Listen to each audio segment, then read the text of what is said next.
ಇದೀಗ ನಮ್ಮ ಜೊತೆಗೆ ಕ್ಯಾಪ್ಟನ್ ಅಮರ್ ವಿಠಲ್ ಅವರು ಕೂಡ ಜಾಯ್ನ್ ಆಗಿದ್ದಾರೆ. ಸರ್ ನಮಸ್ತೆ, ಕಾರ್ಯಕ್ರಮಕ್ಕೆ ಸ್ವಾಗತ. ಸರ್ ನಾನು ಅದೇ ಪ್ರಶ್ನೆಗಳನ್ನು ಮಾಡ್ತಾ ಇದ್ದೆ, ಹೆಂಗಿರುತ್ತೆ ಈ ಸಿಚುವೇಶನ್ಸ್ನ ಹೆಂಗೆ ಎದುರಿಸ್ತೀರಾ ಅಂತ. ಸೊ ಈ ಯುದ್ಧದ ವಾತಾವರಣ ಅನ್ನೋದನ್ನ ನಾವು ಕೇಳ್ತಾ ಇದ್ದೀವಿ. ಓಕೆ, ನಿಮಗೆ ಒಂದು ಕಂಪನಿ ಅಥವಾ ಅದರ ಅಂಡರಲ್ಲಿ ನಾವು ಇದ್ದೀವಿ ಅಂತ ಅಂದ್ರೂ ಕೂಡ ಆ ಪ್ರೆಷರ್ ಅನ್ನೋದು ಅಥವಾ ಈಗಿನ ಸಿಚುವೇಶನ್ಸ್ ಏನಿದೆ ಅದು ನಮಗೆ ಕೇಳ್ತಾ ಇರುತ್ತೆ, ಗೊತ್ತಾಗ್ತಾ ಇರುತ್ತೆ. ಜವಾಬ್ದಾರಿ ಅನ್ನೋದು ಕೂಡ ಜಾಸ್ತಿನೇ ಇರುತ್ತೆ. ಸೊ ಈ ಸಿಚುವೇಶನ್ಸ್ಗಳಲ್ಲಿ ನಾವು ಈಗ ಹೋಗ್ತಾ ಇದ್ದೀವಿ ಅಥವಾ ಆಲ್ರೆಡಿ ಅಲ್ಲಿದ್ದೀವಿ, ಮಧ್ಯದಲ್ಲೇ ಸಿಕ್ಕಾಕೊಂಡ್ಬಿಟ್ಟಿದ್ದೀವಿ, ಈ ಥರದೊಂದು ಸಿಚುವೇಶನ್ಸ್ ಇದೆ ಅಂತಂದಾಗ ಏನೇನು ಪ್ರೆಷರ್ಸ್ ಇರುತ್ತೆ? ಒಂದು ದೇಶದ ಬಗ್ಗೆ ಯೋಚನೆ ಮಾಡಬೇಕು, ಒಂದು ಕಂಪ್ನಿ ಬಗ್ಗೆ ಯೋಚನೆ ಮಾಡಬೇಕು, ಒಂದು ಫ್ಯಾಮಿಲಿ ಬಗ್ಗೆ ಯೋಚನೆ ಮಾಡಬೇಕು, ಎಲ್ಲದಕ್ಕಿಂತ ಹೆಚ್ಚಾಗಿ ನಮ್ಮ ಜೀವದ ಬಗ್ಗೆನೂ ಯೋಚನೆ ಮಾಡಬೇಕು. ಸೊ ಆ ಪ್ರೆಷರ್ಸ್ ಹೆಂಗೆ ಹ್ಯಾಂಡಲ್ ಮಾಡ್ತೀರಾ ಅಂತ ಸರ್? ಅದು ಪ್ರೆಷರ್ ಹ್ಯಾಂಡಲ್ ಮಾಡೋದು ಅದು ನಿಧಾನಕ್ಕೆ over period of time you develop it. So ಎಲ್ಲಕ್ಕಿಂತ ನಾನು ನಮ್ಮ ಕ್ರೂ ಅಂಡ್ ನಾನು let's put it the other. So ಅದು ಎಲ್ಲಕ್ಕಿಂತ ಜಾಸ್ತಿ ನಮಗೆ ಚಿಂತೆ ಇರುತ್ತೆ. ಆ್ಯಂಡ್ ಏನು ಆಗದೆ ಇರಲಿ, ಎಲ್ಲ ಸರಿಗಾಗ್ಲಿ. ಪ್ಲಸ್ ಎಲ್ಲಾರ್ಗು ಮಾನಸಿಕವಾಗಿ ಎಲ್ಲ ಕ್ರೂಗೂ ಹೆದರಿಕೆ ಇರುತ್ತೆ. ಏನಾರ, ಯಾಕೆಂದ್ರೆ ಅವ್ರ ಫ್ಯಾಮಿಲಿ ಇಲ್ಲಿರುತ್ತೆ, ಆಮೇಲೆ ನಾವ್ ಅಲ್ಲಿರ್ತೀವಿ, ಏನಾಗ್ತಾ ಇದೆ. ಅದಾದ್ಮೇಲೆ ತುಂಬಾ ಜನಕ್ಕೆ ಮೆಂಟಲಿ ದೇ ಗೆಟ್ ಡಿಸ್ಟರ್ಬ್ಡ್, ತುಂಬಾ ಮೆಂಟಲ್ ಡಿಸ್ಟರ್ಬೆನ್ಸ್ ಆಗುತ್ತೆ.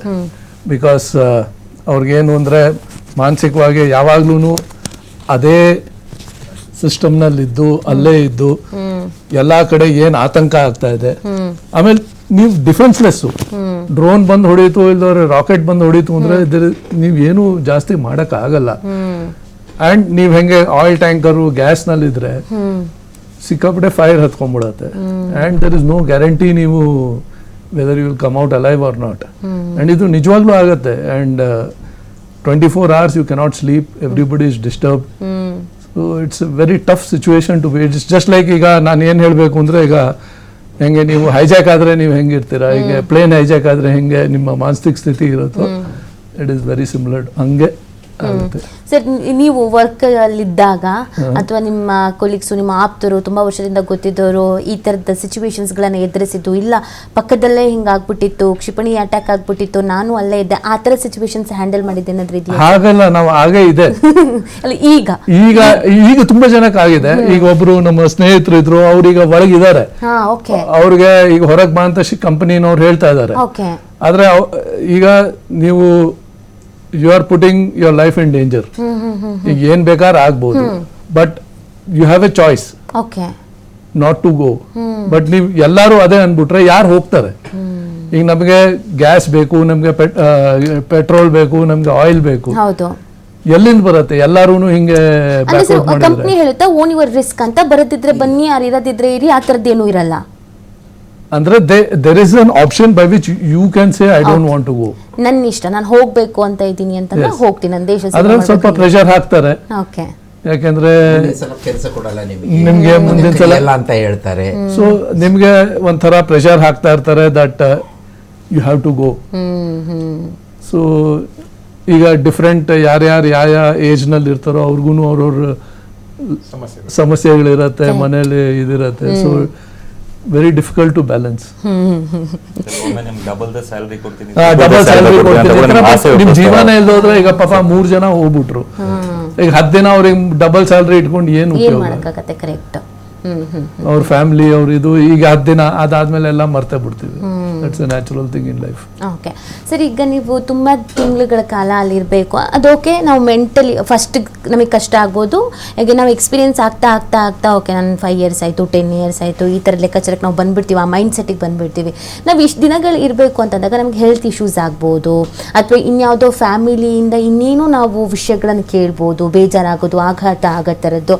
ಅದನ್ನು ಹೆಂಗೆ ನೀವು ಮೇಂಟೈನ್ ಮಾಡ್ತೀರಾ? ಅಂದರೆ ಫುಡ್ಡು ಆಗಿರ್ಬೋದು, ನಾವಿಲ್ಲಿದ್ದಾಗ ಏನೇನು ಬೇಕೆಲ್ಲ ಆರ್ಡ್ರ್ ಮಾಡ್ಕೊಂಡು ತಿಂತಾ ಇರ್ತೀವಿ. ಸೊ ಹೆಂಗೆ ಬ್ಯಾಲೆನ್ಸ್ ಮಾಡ್ತೀರಾ ಅಂತ ಸರ್? ಅದೇ, ಇದು ನಾವು ಇಷ್ಟು ವರ್ಷಗಳೇ ಎಕ್ಸ್ಪೀರಿಯನ್ಸ್ ಇರೋದ್ರಿಂದ, ನನಗೆ ಆಗಲೇ 34 ವರ್ಷದಿಂದ ಸೇಲ್ ಮಾಡ್ತಾ ಇದ್ದೀನಿ. ಅಭ್ಯಾಸ ಆಗುತ್ತೆ. ಆದರೂ ಕೂಡ ಈ ನಮ್ಮ ಕೆಲಸದಲ್ಲಿ ಫಿಸಿಕಲಿ ಇದಕ್ಕಿಂತ ನಮ್ದು ಮೆಂಟಲ್ ಸ್ಟ್ರಾಂಗ್ನೆಸ್, ನಾವು ಮಾನಸಿಕವಾಗಿ ಶಕ್ತಿವಂತರಾಗಿರೋದೇ ಇಂಪಾರ್ಟೆಂಟ್ ಆಗುತ್ತೆ.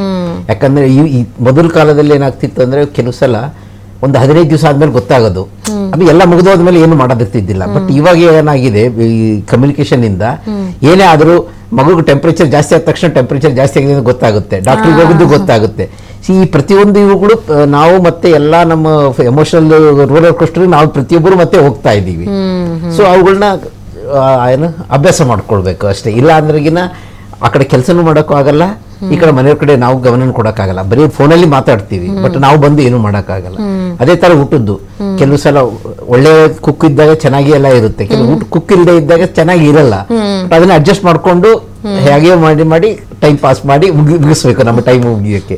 ಈ ತರದೊಂದು ಅಭ್ಯಾಸ ಆಗುತ್ತೆ ಬರ್ತಾ ಬಟ್ ಸ್ಟಾರ್ಟಿಂಗ್ ಅಲ್ಲೆಲ್ಲ ಅವನ್ನೆಲ್ಲ ಸಾಕಷ್ಟು ಕಷ್ಟಗಳನ್ನ ಅನುಭವಿಸಿ ಮುಂದುವರೆದಿದ್ದೀವಿ ನಾವು ಅಂತ ಹೇಳಬಲ್ಲೆ.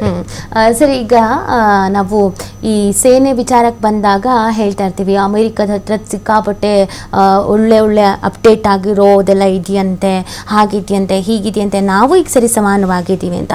ನಾವು ನೇವಿ ವಿಚಾರಕ್ಕೆ ಬಂದಾಗ, ನಮ್ಮ ಇಂಡಿಯನ್ ನೇವಿ ಅಂತ ಅಂದಾಗ ನಾವು ಎಷ್ಟು ಅಪ್ಡೇಟ್ ಆಗಿದ್ದೀವಿ ಹಿಂದೆ ಇರೋದಕ್ಕೂ ಈಗಿರೋದಕ್ಕೂ, ಬೇರೆ ಯಾವ ದೇಶಗಳಿಗೆ ಸವಾಲಾಗೋ ಮಟ್ಟಿನವರೆಗೂ ನಾವು ಬೆಳೆದಿದ್ದೀವಿ ಅಂತ ಅನ್ಸುತ್ತೆ ಸರ್ ನಿಮಗೆ? ಈಗ ನೀವು ಒಟ್ಟಾರೆಯಾಗಿ ಈ ಪ್ರಪಂಚದಲ್ಲಿ ನೀವು ಶಕ್ತಿಶಾಲಿಯಾಗಿರ್ತಕ್ಕಂಥ ನೀವು ನೇವಿ ಅಥವಾ ಏರ್ಫೋರ್ಸು ಅಥವಾ ಆರ್ಮಿನೂ ಕನ್ಸಿಡರ್ ಮಾಡಿದ್ರೆ ಮೂರರಲ್ಲಿನೂ US ದೊಡ್ಡದು. US ನೀವು ಎಲ್ಲ ಮೂರು ವಿಭಾಗಗಳಲ್ಲಿ ತಗೊಂಡ್ರು ಅವ್ರದ್ದು they have the biggest fleet all over the world. ಅಂದ್ರೆ ಅವ್ರ ಬೇಸಸ್ ಎಲ್ಲಾ ಕಡೆನೂ ಇದೆ, ಆಲ್ಮೋಸ್ಟ್ ಮೋರ್ ದೆನ್ 100 ಕಂಟ್ರೀಸ್ ಅಲ್ಲಿ ಇದೆ. ಓಕೆ, ಸೊ ಹಂಗಾಗಿ ಅವ್ರಿಗೆ ನಾವು ಸರಿ ಸಮಾನ ಯಾರೂ ಇಲ್ಲ. ನಾವು ಅಷ್ಟೇ ಅಲ್ಲ, ಈ ಚೈನಾ ಕಂಪೇರ್ ಮಾಡಿದ್ರು ಅವರೂ ಇಲ್ಲ, ಮತ್ತೆ ರಷ್ಯಾನೂ ಇಲ್ಲ, ಮತ್ತೆ ಇಡೀ ಯುರೋಪನ್ನೇ ತಗೊಂಡ್ರು ಅಷ್ಟಿಲ್ಲ. ಸೊ ಹಾಗಾಗಿ ಈ ರಕ್ಷಣಾ ಬಲದಲ್ಲಿ US ಯಾರೂ ಬೀಟ್ ಮಾಡಕ್ಕಾಗಲ್ಲ. ಒಂದು ಈಗ ನೀವ್ ಹೇಳಿದಂಗೆ ನಮ್ಮ ದೇಶದವರು ಸಹ ನಾವು ಮುಂದುವರಿತಾ ಇದೀವಿ. ಕಳೆದ ಒಂದು 10-20 ವರ್ಷದಲ್ಲಿ ಈಗ ಟೆಕ್ನಾಲಜಿಯಲ್ಲಿ ಅಥವಾ ನಮ್ಮ ಸೆಲ್ಫ್ ರಿಲಯಂಟ್ ಟೆಕ್ನಾಲಜೀಸ್ ಅಂದ್ರೆ ನಾವೇ ನಮ್ಮ ಅಡ್ವಾನ್ಸ್ಮೆಂಟ್ಸ್ ಏನಿದೆ ಅಲ್ಲ, ನೇವಿ ಅಥವಾ ಏರ್ಫೋರ್ಸ್ ಅಥವಾ ಆರ್ಮಿದಲ್ಲಿ ಡ್ರೋನ್ ಡೆವಲಪ್ ಮಾಡೋದಾಗ್ಲಿ, ಮಿಸೈಲ್ಗಳು ಡೆವಲಪ್ ಮಾಡೋದಾಗ್ಲಿ, ಸಬ್ಮರೀನ್ಸ್ ಡೆವಲಪ್ ಮಾಡೋದಾಗ್ಲಿ, ಅವನ್ನೆಲ್ಲವೂ ಇಂಡಿಯಾ ಮಾಡ್ತಾ ಇದೆ. ಬಟ್ ಏನಾಗ್ತದೆ, one of the few people who make nuclear submarines ನಾವು ಮಾಡ್ತೀವಿ, ಏರ್ಕ್ರಾಫ್ಟ್ ಕ್ಯಾರಿಯರ್ಸ್ 3-4 ದೇಶನೇ ಪ್ರಪಂಚದಲ್ಲಿ ಮಾಡ್ತಾ ಇರೋದು. ಸೊ ಇಂಡಿಯಾ ಅದರಲ್ಲಿ ಭಾಗವಹಿಸ್ತಿದೆ, Russia, China, India, US. So ಅಂದ್ರೆ ನಾವು ಈಗ ಹಿಂದಿಂದಕ್ಕೆ ಹೋಲಿಸ್ಕೊಂಡ್ರೆ ನಾವು ತುಂಬಾ ಅಪ್ಡೇಟ್ ಆಗಿದ್ದೀವಿ. ಈಗ ಗೌರ್ಮೆಂಟ್ ಇಂದೂ ತುಂಬಾ ಇದು ಕೊಡ್ತಾ ಇದ್ದಾರೆ, ಅಪ್ಡೇಟ್ ಅವ್ರ ಡಿಫೆನ್ಸ್ ನಲ್ಲಿ ಮುಂದಿರಬೇಕು ಅಂತ. ಸೊ ಒಳ್ಳೆ ಡೈರೆಕ್ಷನ್ ನಲ್ಲಿ ಇದೀವಿ. Very few people make nuclear submarines or aircraft carrier ಅಂತೂ ಯಾರು ಮಾಡೋದೇ ಇಲ್ಲ, 3 ದೇಶ ಮಾಡೋದು. ಈಗ ಇಲ್ಲಿ ಒಂದು ಇಂಟರ್ಫಿಯರ್ ಮಾಡ್ಬೇಕಂದ್ರೆ ಈಗ ನಾವು ಹೇಳ್ದಂಗೆ ನಮ್ಮ ಈ ಭಾರತದ ಈ ಥ್ರೆಟ್ಸ್ ಏನಿದೆ ಅಂದ್ರೆ ಈ ನಮ್ದು ಬೆದರಿಕೆಗಳು ಏನಿದಾವೆ, ನಮ್ದು ಮೋಸ್ಟ್ಲಿ ಇಂಡಿಯನ್ ಓಷನ್ ಏನಿದೆ ಹಿಂದೂ ಮಹಾಸಾಗರದ ಸುತ್ತಮುತ್ತಲೇ ನಮ್ದು ಜಾಸ್ತಿ ಕಾನ್ಸಂಟ್ರೇಟ್ ಆಗಿದೆ.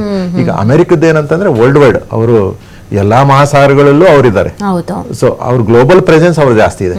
ಸೊ ಹಾಗಾಗಿ ಅವ್ರದ್ದು ಎಕಾನಮಿ ಸ್ಕೇಲುನು 40 ಟ್ರಿಲಿಯನ್ ಎಕಾನಮಿ ಹತ್ರ ಇದ್ದಾರೆ, ನಾವು 4 ಟ್ರಿಲಿಯನ್ ಇದೀವಿ. So 1/10 of the economy. Okay, so ಹಂಗಾಗಿ ಅವ್ರ ಡಿಫೆನ್ಸ್ ಬಜೆಟ್ ನಮ್ಮ ಡಿಫೆನ್ಸ್ ಬಜೆಟ್ಗೂ ಕಂಪೇರ್ ಮಾಡಕ್ಕಾಗಲ್ಲ. ನಮ್ದು ಏನೇ ಅಡ್ವಾನ್ಸ್ ಮಾಡಿದ್ರು ಸಹ ಈಗ ಅವ್ರ ಲೆವೆಲ್ಗೆ ಹೋಗಕ್ಕೆ ಸಾಧ್ಯ ಇಲ್ಲ ಅನ್ಲೆಸ್ ನಮ್ಮ ಎಕಾನಮಿ ಆ ಲೆವೆಲ್ಗೆ ರೀಚ್ ಆದ್ರೆ ಆವಾಗ ನಾವು ಡಿಫೆನ್ಸ್ ಸ್ಪೆಂಡಿಂಗ್ ಜಾಸ್ತಿ ಮಾಡೋದ್ರಿಂದ ಡಿಫೆನ್ಸ್ ಅಲ್ಲಿ ಇನ್ವೆಸ್ಟ್ಮೆಂಟ್ ಜಾಸ್ತಿ ಮಾಡಬಹುದು. ಈಗ ನಾವು ಮಾಡ್ತಾ ಇರೋದು ಎಲ್ಲದು ಏನಂತಂದ್ರೆ ವಿ ಆರ್ ಕ್ಯಾಚಿಂಗ್ ಅಪ್ ಅಂದ್ರೆ ಈಗ ನಮಗೆ ಇಮಿಡಿಯೇಟ್ ಥ್ರೆಟ್ ನಮ್ಮ ಸುತ್ತಮುತ್ತಲು ಇರೋರು. ಸೊ ಅವರಿಗೆ ನಾವು ಅಂದ್ರೆ ರಿಟಾಲಿಯೇಟರಿ ಆಗಿ ಸೊ ಅವ್ರಿಗೆ ಹೆಂಗ್ ನಾವು ರಿಪ್ಲೈ ಮಾಡಕ್ಕೆ ನಾವು ಅಂದ್ರೆ ಅಷ್ಟು ಸುಲಭವಾಗಿ ನಮ್ಮ ಮೇಲೆ ಯಾರು ಅಟ್ಯಾಕ್ ಮಾಡ್ಬೋದು, ಎದುರ್ಬೇಕು ಅವ್ರು ಏನಾದ್ರೂ ಒಂದು ಸ್ಟೆಪ್ ತಗೊಳೋದಕ್ಕೂ ಮೊದಲು, ರಾಂಗ್ ಸ್ಟೆಪ್ ತಗೊಳೋದಕ್ಕೂ ಮೊದಲು. ಅದಕ್ಕೆ ನಮ್ಮ ದೇಶ ನಾವು ಪ್ರಿಪೇರ್ ಮಾಡ್ತಾ ಇದೀವಿ.